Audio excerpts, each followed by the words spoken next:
Hello, hello, hello. How are you doing? It's another car crash day. That's the way I look at it anyway. Hopefully it's not going to be too bad. I don't know. You brush your hair, what little of it you got, and then it falls the wrong way. Never mind. Gone for the visual look today. Let's have a look what's on here.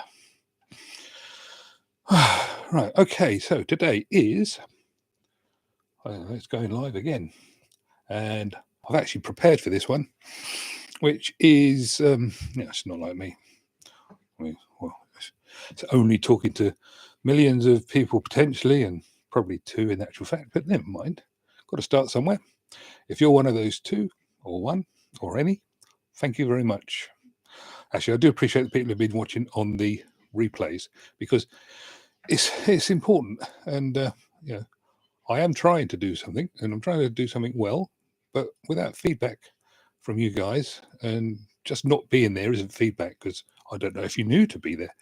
So if we can get some feedback, get some comments when I put up a video, if it's any good, say so. If it's no good, well, say so. Be kind, but tell me what's wrong with it, and I will try and do it better next time. That's the way I look at it. If you can't do it right, do it, and then see if you can do it right next time. If you've looked at my lives, you'll notice that from the first few seconds one to this one, which is actually going better because I was in the right place at the right time, which is, for me, pretty amazing. Anyway, I'm trying to get my eyelines right. I'm looking at there's a little white spot, which I'm pointing my finger at now, which should mean that my eyelines are right. But, the trouble is, it's very tempting to just turn and look at the monitor to the side. So I'm just going to bear with. Just get rid of that one. Right, so now you've got my undivided attention, but I will occasionally be looking at the screen. Actually, I'm going to bring up, so bear with me, because I've got to do something. I'm going to bring up a program which I was working on before I went live, and which should still be open. And, oh, well, maybe it isn't. It was meant to be. It's meant to be that one. And where's it gone? Do you know what? The technology is sometimes rather irritating. Autosave is off. So when okay. Told you I was prepared. I wasn't prepared for that, but I was prepared. Does mean that I do sort of know what I was going to talk about. If anybody's there, I shall put something in the comments. Not in the comments, in the chat. Say hello. Hello, world. I can do international. Bonjour. Comment allez-vous? Don't know what that means, but how are you? That's all right. And I can do Yasu, and I can do that's about it.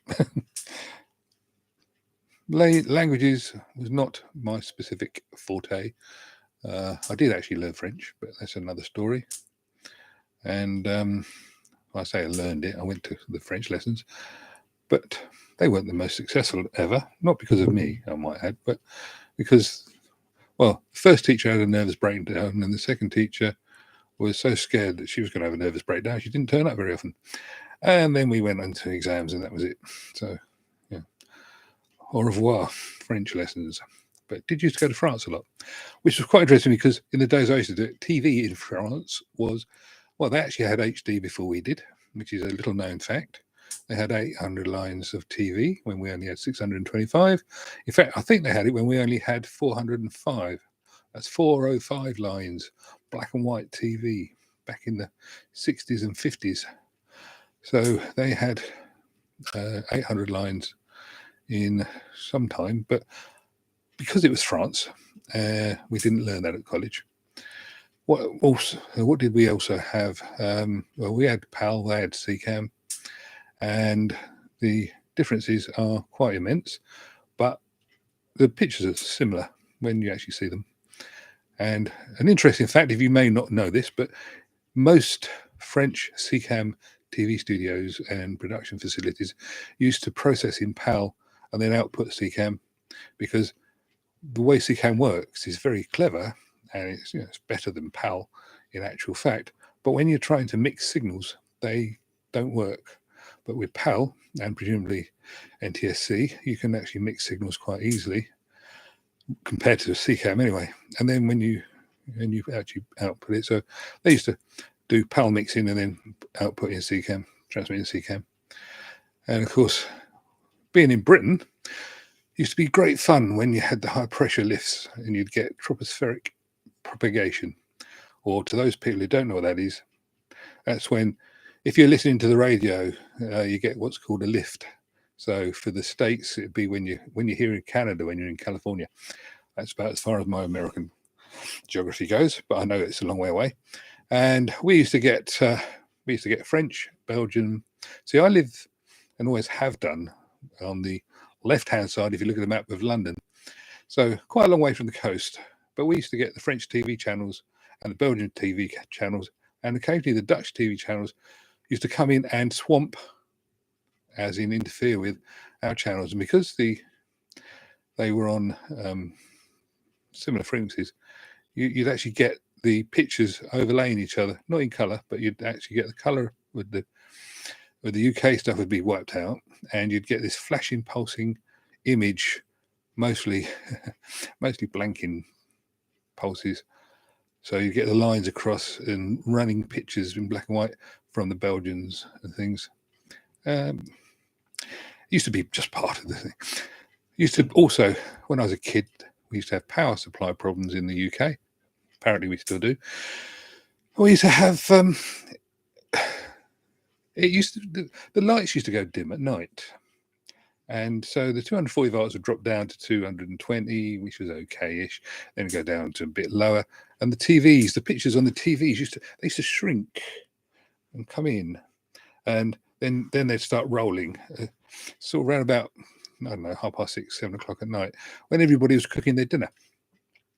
And then when they stopped doing that, and when they stopped having the electric cookers and things on, because a lot of people got electric heaters, that was why I had the problem. But when they stopped using the electric cookers and electric kettles, the pictures on the TVs would come out again and come up, and they'd stabilize. It was always a fun time, that time of year. And yeah, that was fun. What else we used to do? Listen to Radio Luxembourg. Now, there's the thing. If you live in England, there used to be, in the 60s, we didn't have channels that were of particularly much interest to young people. So we had Radio Luxembourg was one of the only channels that used to transmit pop music. But we used to get it only in the evenings, because we had relied on the tropospheric 208 meters in the medium wave band, or as the Americans would call it, the AM band. And they used to come in, but it used to be phasing, so it'd be getting quiet and loud. But it was better than the BBC Light Orchestra playing something. So we used to listen to it. It was always good fun. And that's where there are a lot of the DJs that are quite famous now. A lot of them started on Radio Luxembourg, and they also went on to the pirate radio stations, which were literally on boats in the ocean between Britain and the continent, transmitted. So it'd be Radio Luxembourg, not Radio Luxembourg, Radio Caroline, Radio North Sea International, and a few others, Radio London, which I was young enough to, or I should say I was old enough to hear, and young enough to appreciate, but not so young that I didn't know what they were. And yeah, I can remember spending some time at the seaside listening to Radio North Sea International. We were at Walton on the Naze, and if you turned the radio one direction, you got Radio North Sea International. If you turned it round a little bit more, you got the block. They were sending out a signal to try and block it out. So you just had to turn the radio around. If that was the radio, you had to turn it around so that way it'd be okay listening to Radio North Sea International. And as you turned it around, so it would fade out, and you'd get the pulsing from the jamming station. And that then takes you into things like number stations and all that sort of thing in shortwave. But anyway, we won't go there because that's all very boring if you're not into radio. Now, what I did prepare on the document that disappeared was the thoughts for today, which was, why do people listen to records?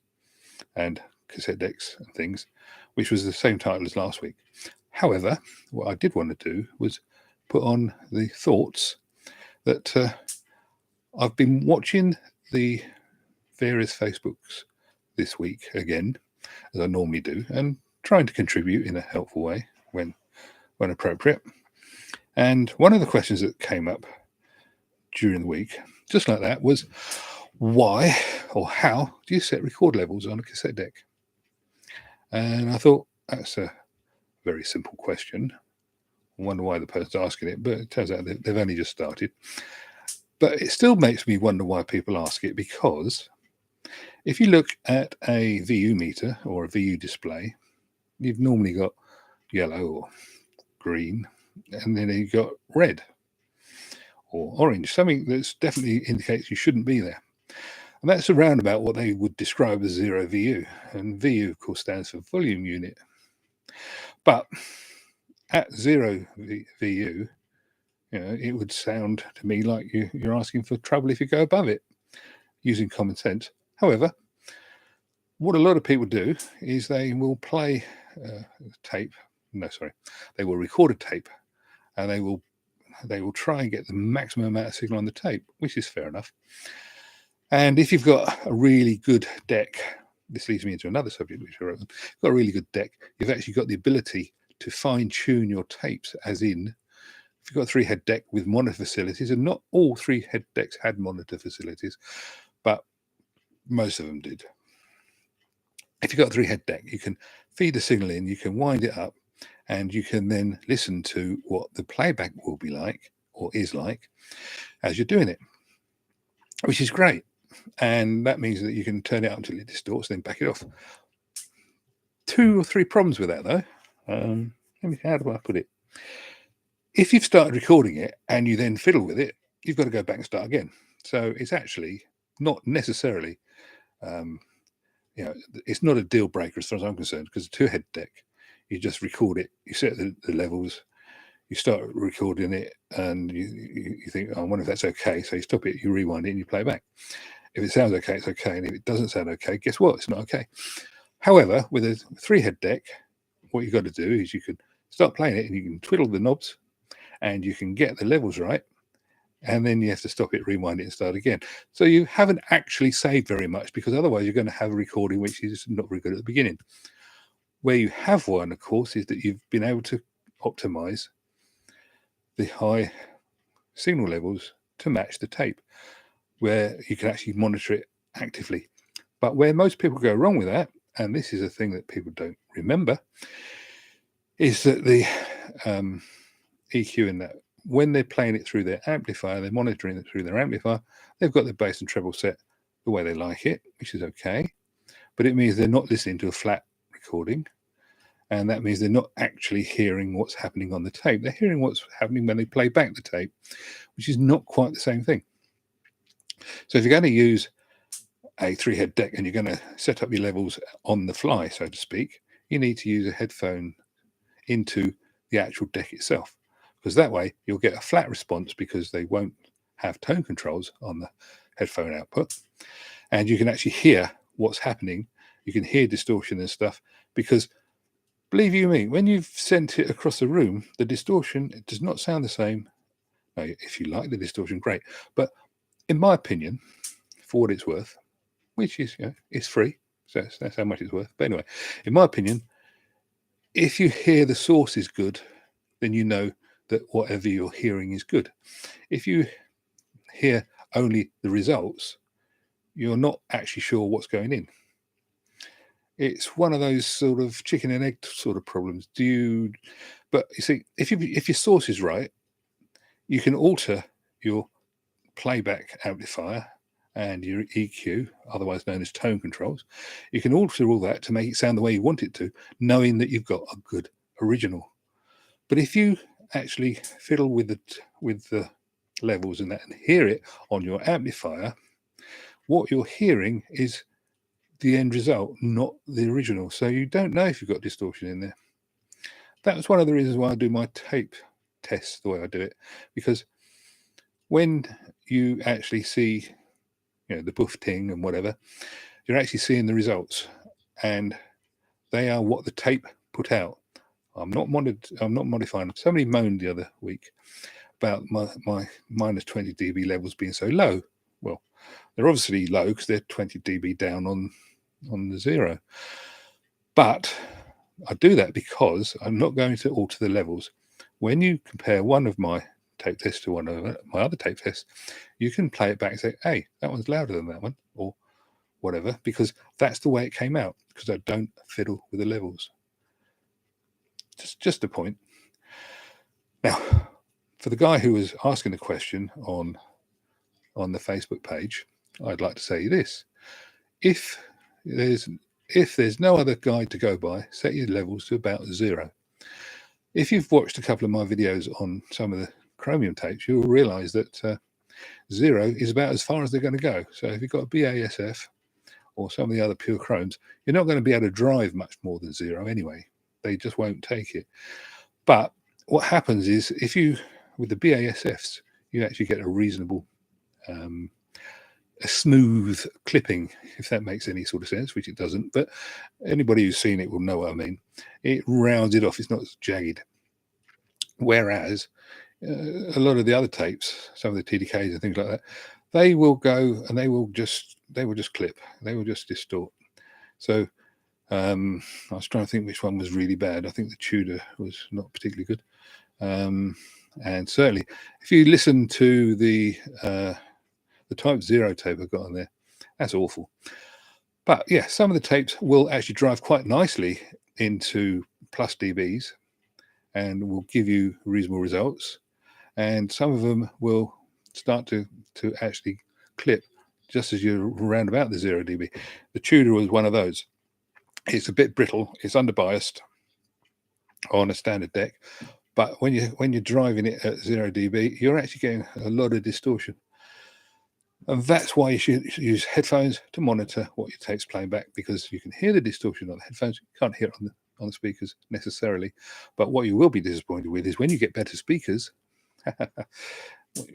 Everybody wants to improve their system, don't they? When you get better speakers, what's going to happen? It's going to be obvious what you've done.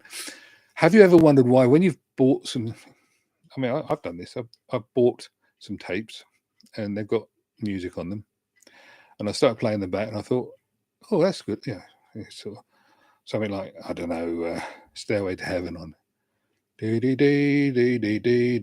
get copyright claim there, on a Stairway to Heaven, and then it starts getting loud and you realize that actually the person who recorded it probably used a music center with an automatic level control, or they just didn't know what they were doing and they just whacked it up. So as the music gets loud, it starts whacking into the red and the distortion is horrendous. If only they'd backed it back to being less than that, the music would have been great, because up until that point it was doing all right. That brings me to the thing about what do you reckon is best? What do you reckon is best? Record off record or record off CD? Well, that's one you can put in the comments. And bashing the microphone. Sorry. That's one you can put in the comments if you like, because I'll give you my take on it. If you go and record from a CD, you're going to get perfect sound, because CDs produce perfect sound, assuming the CD player is good. Or even streaming, we'll sort of count them both in the same sort of area. But if you've got a bit of music that's very dynamic, certainly on a CD, you've got 96 dB of dynamic range, which means it's loud enough to hurt if it's loud enough to hear when it's hissing, when there's no signal. When you get signal, it's going to hurt because it's over 96 dB, which is the threshold of pain. So if you're recording a quiet bit of music on a CD, that sort of thing, and then you get the bum, bum, bum, bum, bum, bum, bum, bum, bum, bum, bum, bum. Well, I could tell you a little story. Once upon a time, I was in Panasonic's major workshops in Slough. They're not there anymore, they've moved, but they were in Slough at one point. That was the Panasonic UK, and we had these beautiful speakers. They stood, they were that wide, which is, if you don't know how wide that is, that's about 4 foot wide. They stood about 4 foot high. They were deep. They were beautiful. I mean, this was the sales workshop stroke demo area. This is where they had all the top range, and they had one of those really nice CD players, and they had a Class A amplifier, top of the range. I'm talking about 1986, 87, because I was a Panasonic service agent, so went on the courses, and they had this equipment there, and it was absolutely gorgeous. And this guy was he put on the 1812 Overture, as it happens, and he was playing with the knobs. Now, this thing was about a 300 or 400 watt amplifier, and the speakers were capable of taking what they had. And we're trying to get this thing to work, because we didn't really know the layout of the thing, whether there was switching in the control room or anything like this. Anyway, so this guy's playing with the knobs and switches in there. He got the volume control up to about, well, it wasn't up to 11, as they say on the thing about the Marshalls, but it got up to what I would describe as 3/4 of the way. And this is a big amplifier, Class A, 3/4 of the way. And there we go. He's quite happily trying to find the signal source. But because you've got inputs, outputs, monitors, and all this sort of thing on this amplifier, he's fiddling, and anyway, he found it. But he found it in the middle of the bit with the cannons. It had taken him that long. If you think about the music, it was a sort of a best of hits thing. Almost made our ears bleed. The whole workshop rattled. It was absolutely amazing. The sound, but it was incredibly loud, but it was not distorted. It was absolutely amazing. But most of the people, everybody jumped. Most of the people, I'm pretty sure there was only the laundress would know how loud that was in some cases. Anyway, we soon got the knob and turned that down. But cheers. It was a lesson to me. First of all, make sure you haven't got the volume up too high when you're switching your inputs. But more importantly, how good it was. Wasim. Hello, Wasim. How you doing? You got a Marantz CD 603 player. You still buy CDs? Good. I've had no time for the belts on the Sony Mini Hi-Fi or the Mini Disc player. Yeah, well, belts are one of those things, isn't it? I was going to change the belts on that Hitachi boombox, but to be honest, I didn't, because I wasn't particularly happy with the end result. But I might do that later. Good. I'm glad you're okay. Did you have a nice sort of restful week? That's the question. Because I've not been well, actually, but only a little bit unwell. Sort of like slightly dizzy. Felt like a hangover without any of the fun. Yeah, good. Right. Have you got any questions, Wasim? Let's see if we can do something with that. Let's put you on the spot.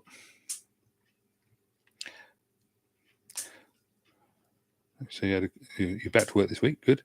Yes, it's weird. Have you noticed between Christmas and New Year's, the days, they don't follow the normal pattern of Monday, Tuesday, Wednesday, Thursday, Friday. It's the day after and the day before, and it's well, we're going out somewhere in 3 days. How long is 3 days? Don't know. It's sometime. Oh, isn't that the New Year and all that sort of rubbish? It gets silly. Right. Okay. I was going to talk about record levels with that story of the CD player in mind.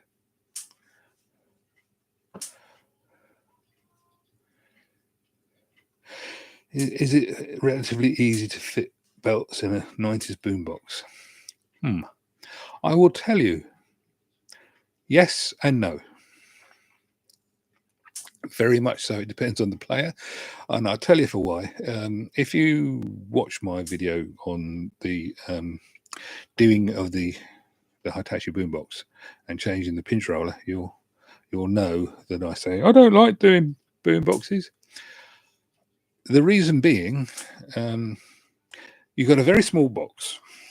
Even if it's one of those huge, the ones that you used to put on the shoulders, you've got this very small box with a lot in it. And if you go for the early ones, they were very well built. They had a lot of bits. And they basically got a cassette deck, a standard cassette deck. And they bolted speakers on each end, put an amplifier in it, and put it in a very small box. Trouble with that is, how do you get to the bits?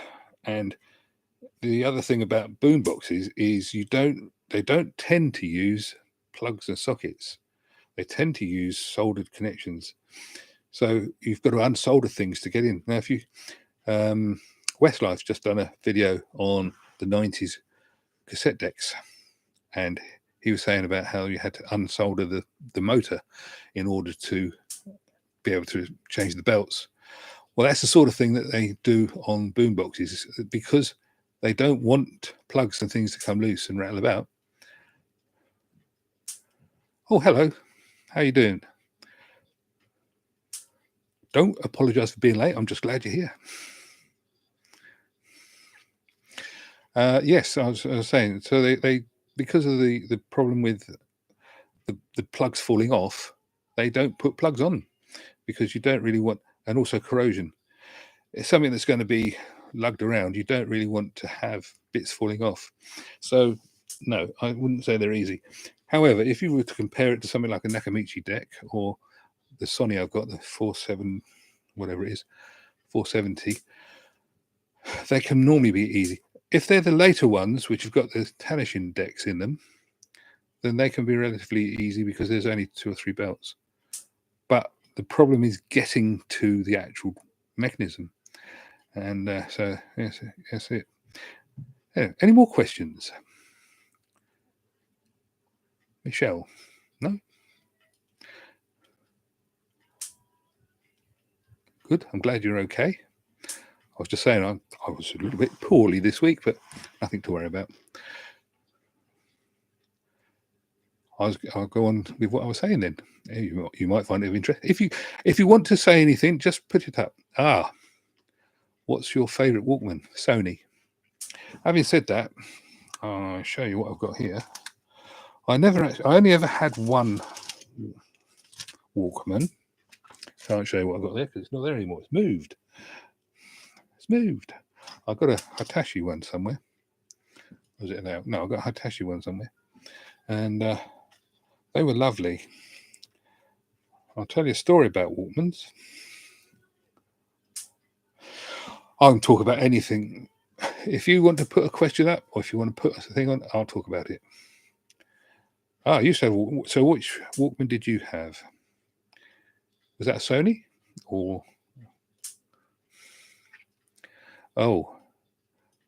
how much did that cost to have repaired and serviced? I should think that wasn't cheap, was it?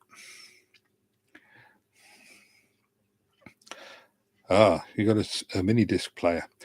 I never got into mini discs. I've seen a few. Yeah, I thought so. We'll see.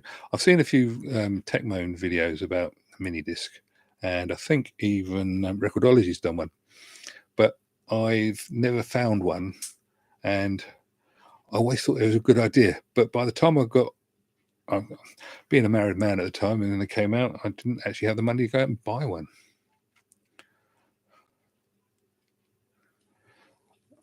How would you rate Michelle? How would you rate your cheap one compared to your Sony?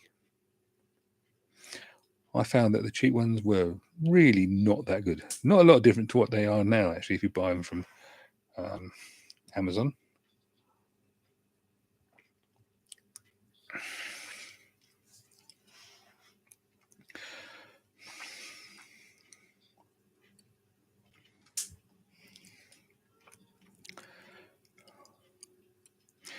I had, what did I have? We didn't have Walkmans when I was a kid. First time I got involved with Walkmans was when they came out, and the original type. They were brilliant, but they were recorders as well.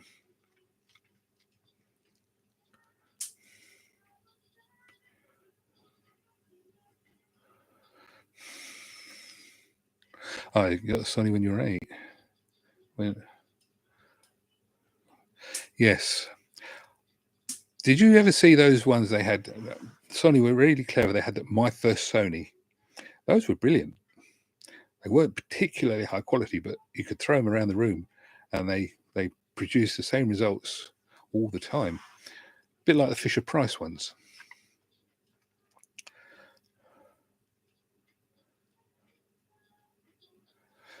Yeah, I did buy the kids one once. I think it was a Dixon's own brand.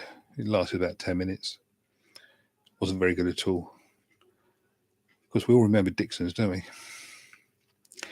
Yeah. Actually, I'll tell you what, the Fisher Price stuff was really, really, really bottom end, but robust.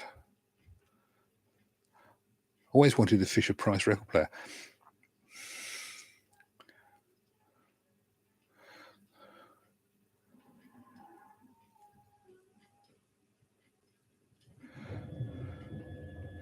You had an Iowa Walkman when you were up until 1987. Yeah, they were very good. Do you know, I did hear a story. I don't know if there's any truth in it, but Iowa and Sony are related. But I think Sony might be a holding company or something. Yeah, used it in the car. I had a shoebox recorder. It was literally that big, and there's a picture of it on my site somewhere. And it was mono. It was a Sanyo, but that was brilliant. That was the best we could do at the time.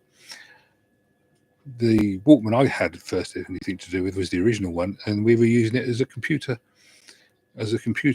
input source at work.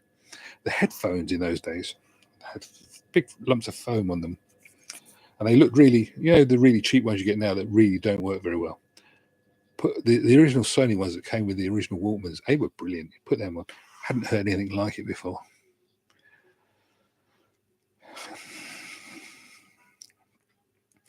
I was never into record decks as a kid. I liked tapes, but that was me. But my dad was into them. He had a very good system.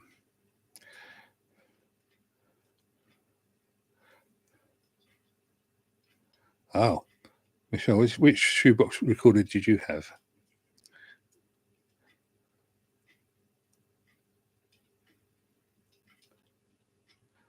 I had a Sanyo one, which was very good. It had a freeze. It was quite good because we connected it up to my dad's stereo system. Nobody knew what stereo was in the day. It was when I had the tape, Abbey Road, and I had it at Christmas, and we had the Christmas tree up, and my dad had the speakers and everything. We plumbed it into the stereo system, and when "Come Together" by the Beatles, where it goes dum dum dum dum dum dum, and you could see the Christmas tree was vibrating, and all the baubles and the tinsel was going like that. Absolutely amazing.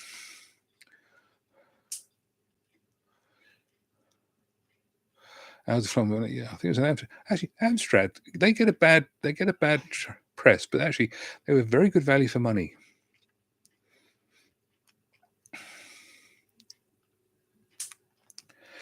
And audio, you've got an audio LPC. Oh, that's nice. Reasonable price and good. Yes, not cheap. And your brother borrowed it for the computer. Yes, that would be normal.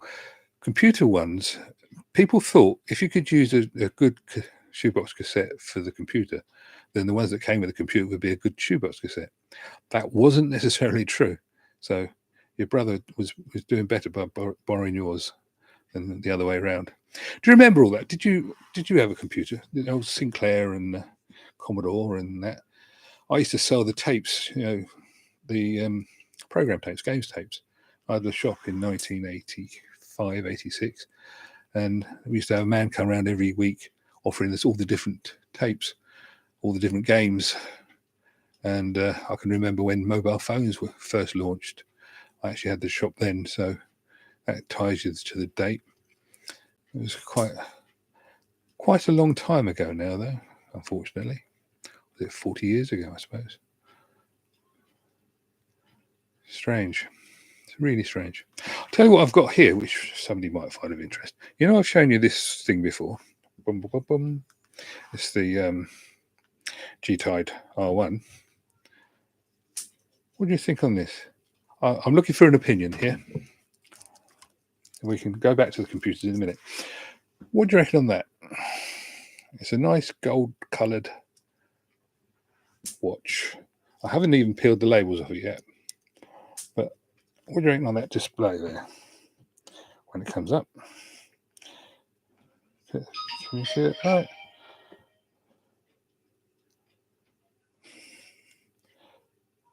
How's that, eh? So 0505 says I haven't even accessed it yet, but that's an upcoming. Thought you might be interested in that. Right, so you had a ZX Spectrum. Yeah. Did you used to use the basic, or did you just go with the games? I thought it looked nice, Michelle.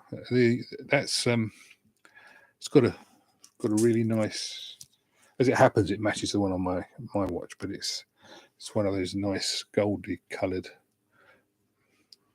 mesh with a magnet things, which is quite good. And I've got to go on there. It's just got a message coming in from somewhere. Let's have a look.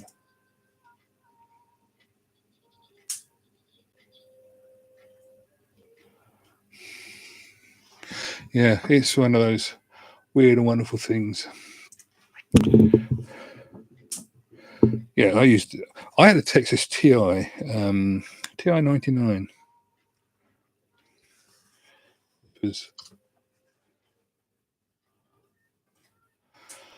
Which was made by Texas Instruments. It was one of the first ones that could speak. Yes, basic. If you did basic at school, then you know about if then and all that sort of things, which was quite interesting. The actual computers then, if you learned basic programming then, when you look at stuff now, you think, why are they writing stuff the way they are now? Is it only me? Is it me getting old? Or do they not bother putting instructions and they keep changing things all the time? Is that just me? I mean, you go onto an app, as they now call them. We used to call them programs. And you've been using it for 3 or 4 weeks and you know exactly where everything is. And then they go and change a page, put a button somewhere else and don't tell you what they've done. I'm sure I've missed the update somewhere, but you know, seems to be a bit strange, really.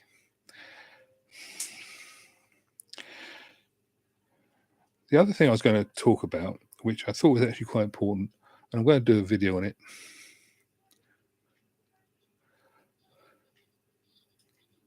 I used to do the computer stuff at school, yes. Was that a BBC Micro by chance? Because they were quite popular in schools. When I was in school, they had a teletype connected to a wall socket, and apparently there was a computer at the other end, which we were allowed to just type in hi, and it would say hi back, and that was it. And that was about the last year I was in school.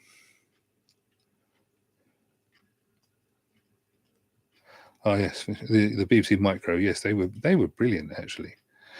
If you got into programming those, you're doing all the pixels and stuff and doing the vectors and all that sort of thing. Very, very, very, very good. And the games, unfortunately, I had to go to work.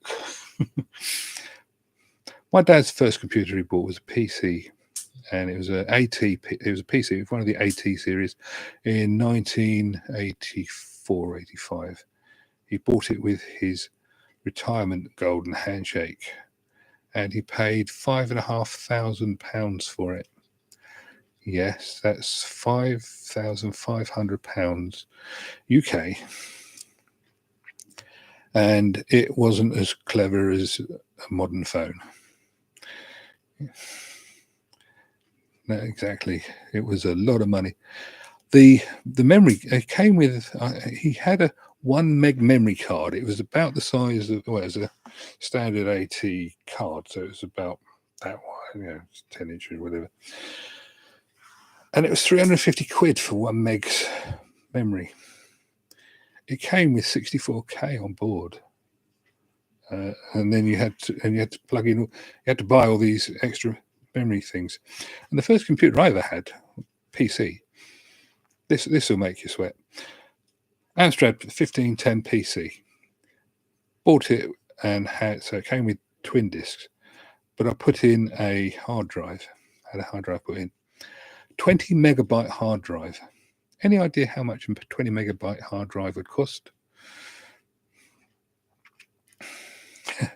Yes, you could actually. You could buy a car for that sort of money. I don't actually know why he spent that much on it, but he always wanted one. He actually worked for IBM.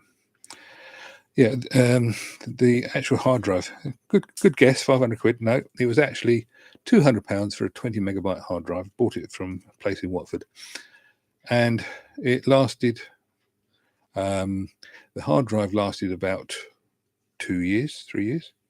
And then we had to buy another one, another £200 for 20 megabytes. That was considered huge.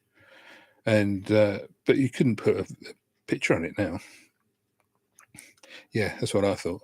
I actually paid, my Amstrad computer cost me £1,500, including the hard drive the first time round.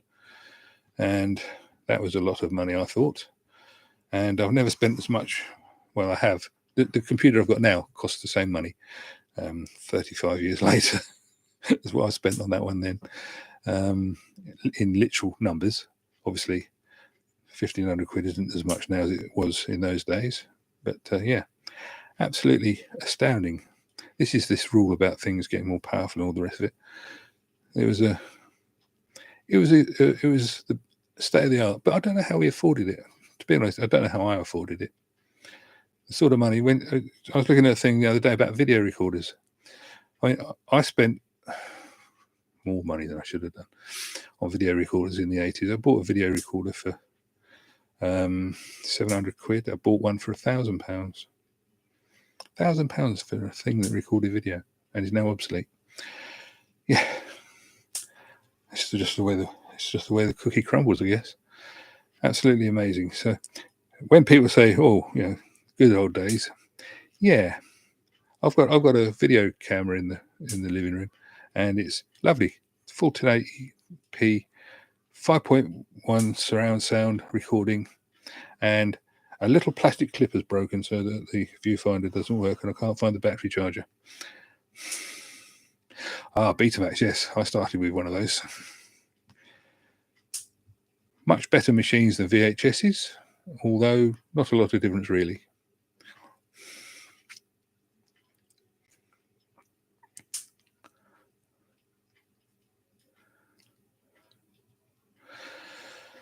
Music skills. I'll tell you what I've got. Hey, my Christmas present. I'll teach you to talk about music. I know nothing. I know, actually. I know enough about music to know that I can sing better than I can play the harmonica. That's it. That's as far as it goes. Sorry. I'm actually taking lessons with a very good harmonica teacher. I just haven't had that many lessons yet.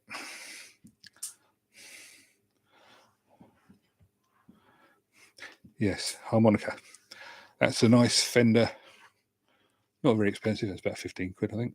I've had it as a Christmas present, and you can actually pick those up. As I say, about 15 quid, and you can play tunes on them. And if you go onto certain channels on YouTube, one of which is Harmonica Mastery, you can actually learn how to play the harmonica without having to cost a lot of money. There's a couple of other channels as well. Liam, learntheharmonica.com, and some others. Lots of stuff out there. Good thing about it is you can actually make something that sounds musical, even though you can't actually play music. It's a bit cheating in that respect, but I'll tell you what, if somebody knows what they're doing with a harmonica, they can make some beautiful sounds. Absolutely gorgeous. Right, is there anything else that anybody likes? We've gone on this today, 45 minutes. Wow. Yeah, with a garage band. Is that garage music or a band in the garage? Excuse me, we'll have a drink.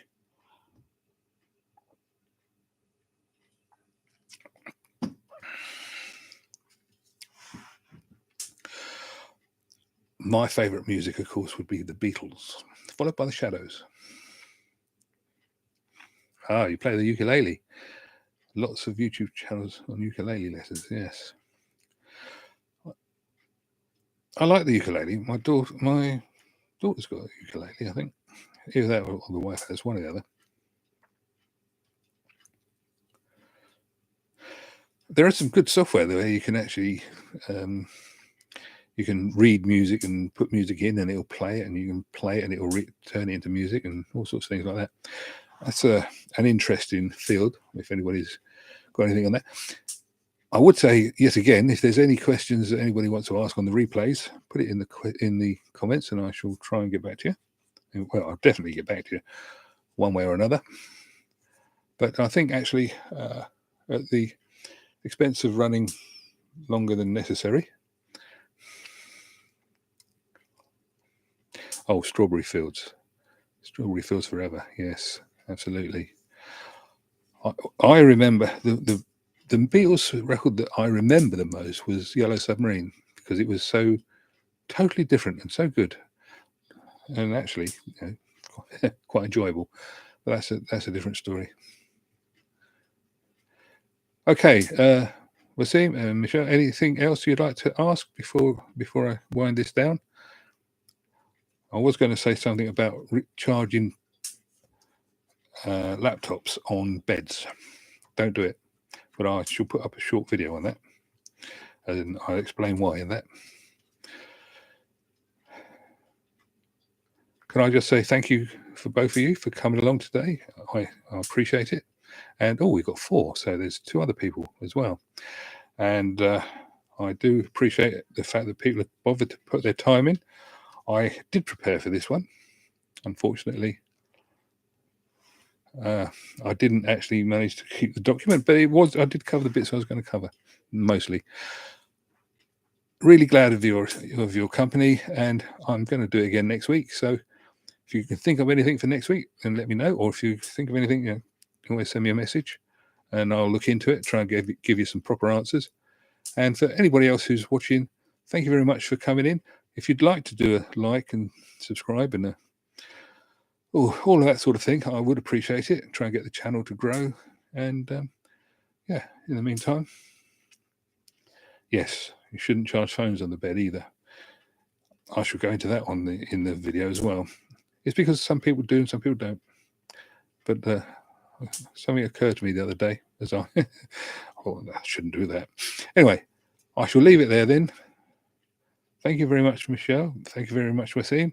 And for the other 2 people who are out there, thank you very much as well. And I shall see you next week, 20:30 GMT. Catch you then. Don't let life get you down. Let's keep it simple. Cheers. Bye-bye.